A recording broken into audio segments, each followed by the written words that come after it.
Hello friends, welcome to creation science apologetics Hindi YouTube channel.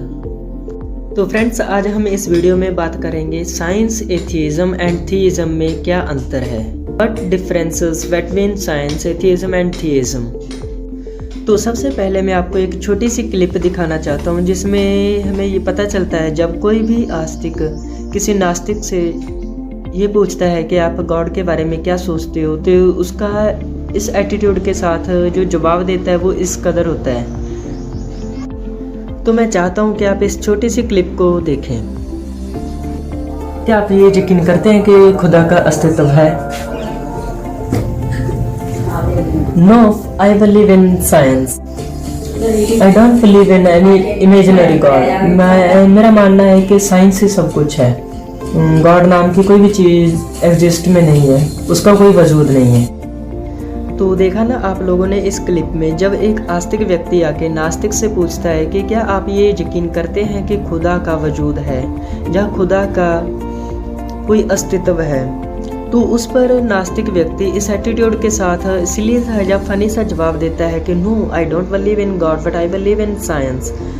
मैं इसे सिली या फनी इसलिए कहता हूँ क्योंकि अगर कोई भी व्यक्ति जो ये समझता है कि आर्ग्यूमेंट क्या होता है, वो इसके जवाब में आसानी से पता कर सकेगा कि इसके जवाब में किस टाइप की कमियां हैं। सबसे पहले देखते हैं कि इसके जवाब में किस टाइप की कमियां हैं। सबसे पहले उसे ये नहीं पता कि एथियज्म या नास्तिकता है क्या।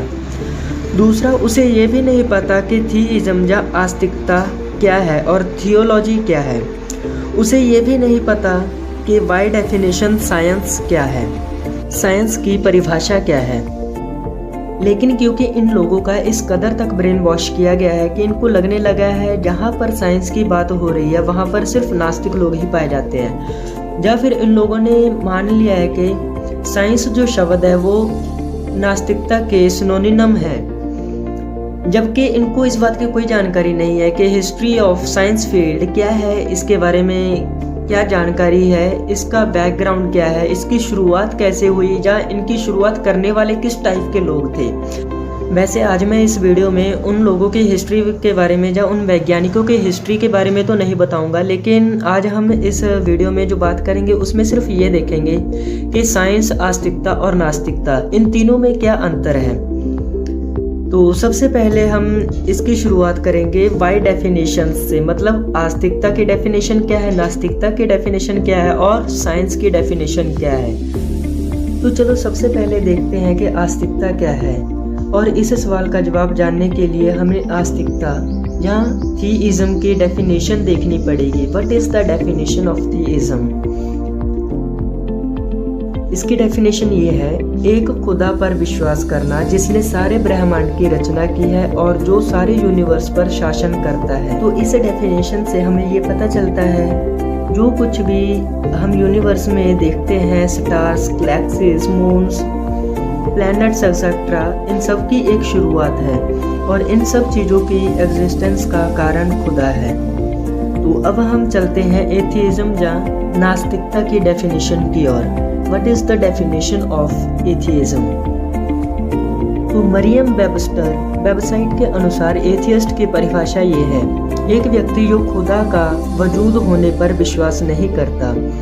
तो अब हम देखते हैं साइंस की डेफिनेशन को।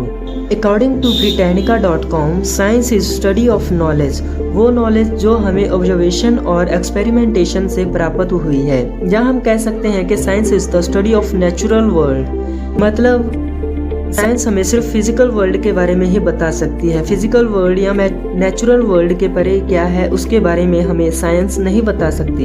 लेकिन अगर आप इस डेफिनेशन के अनुसार ये कंक्लूड करने की कोशिश करते हैं कि फिजिकल वर्ल्ड के परे साइंस कुछ नहीं बता सकती, इसका मतलब फिजिकल वर्ल्ड के परे कुछ एग्जिस्ट नहीं करता।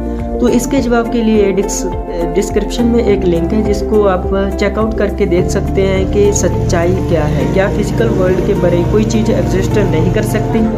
तो इस तरह एथियज्म, साइंस एंड थीइज्म की डेफिनेशन के अनुसार हमें ये पता चलता है कि इनमें से एथियज्म और थीइज्म दो अलग अलग वर्ल्ड व्यूज़ हैं, जिसमें एथियज्म का विश्वास है कि खुदा एग्जिस्ट नहीं करता, थीइज्म का विश्वास है कि खुदा एग्जिस्ट करता है, और साइंस की डेफिनेशन से हमें पता चलता है कि साइंस सिर्फ हमें डाटा प्रोवाइड करता है, और इस तरह हम साइंटिफिक डाटा का इस्तेमाल करके और उसका विश्लेषण करके हम ये जानने की कोशिश करते हैं कि अभी तक हमारे पास जितना डाटा आया है वो किस वर्ल्ड व्यू में फिट होता है। एथियज्म बताता है इस डाटा के पीछे किसी भी तरह का कोई भी इंटेलिजेंस का हाथ नहीं है, जबकि थीइज्म बताता है कि इस डाटा के पीछे किसी इंटेलिजेंस का हाथ है। तो चलो हम इसे एक उदाहरण के जरिए समझने की कोशिश करते हैं। आज मेजॉरिटी ऑफ साइंटिस्ट्स इस बात को कबूल कर चुके हैं कि यूनिवर्स की शुरुआत नथिंग से हुई है, मतलब पहले कुछ भी नहीं था। No space, no time, no matter. लेकिन ये सब कुछ भूतकाल में किसी खास इवेंट में एक सिंगुलैरिटी से महाविस्फोट हुआ, जिसकी वजह से सब कुछ वजूद में आ गया। अब इस थ्योरी को नास्तिक साइंटिस्ट्स भी मानते हैं कि यूनिवर्स की शुरुआत बिग बैंग से हुई है, लेकिन नास्तिक साइंटिस्ट्स ये कभी नहीं बता पाते कि बिग बैंग की वजह क्या थी। हालांकि स्टीफन हॉकिंग ने अब इसकी वजह बताते हुए मल्टीवर्स थ्योरी को दिया है। ये सिर्फ एक कल्पना या एजम्पशन है, फैक्ट नहीं, और जब तक ये एजम्पशन है तब तक इसे साइंस नहीं कह सकते, क्योंकि साइंस की डेफिनेशन मैंने आपको बता दिया है। लेकिन सेक ऑफ आर्ग्यूमेंट हम ये मान भी लेके मल्टीवर्स थ्योरी सही है, फिर उनको उनकी शुरुआत और वजह भी बतानी होगी। But sorry, they have no more logical explanation on this hypothesis. तो अब हम आते हैं थीइज्म वर्ल्ड व्यू या क्रिश्चियनिटी वर्ल्ड व्यू की ओर। बाइबल का पहला चैप्टर पहला वर्ष हमें ये बताता है, in the beginning God created heaven and the earth. मतलब यूनिवर्स के वजूद की शुरुआत के पीछे खुदा का हाथ है। लैटिन भाषा में क्रिएशन को क्रिएशन इज एक्स निहिलो, जिसमें एक्स निहिलो का मतलब होता है आउट ऑफ नथिंग, मतलब God created the universe out of nothing.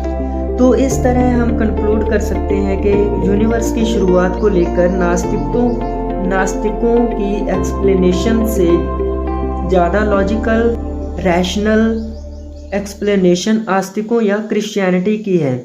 तो इस तरह हम देखते हैं नास्तिक बस खाली डिब्बे की तरह श्योर करते हुए इस टाइप के स्लोगन्स का इस्तेमाल करते रहते हैं, जैसे कि science versus God, science versus religion, science proof that God doesn't exist, science worried the God.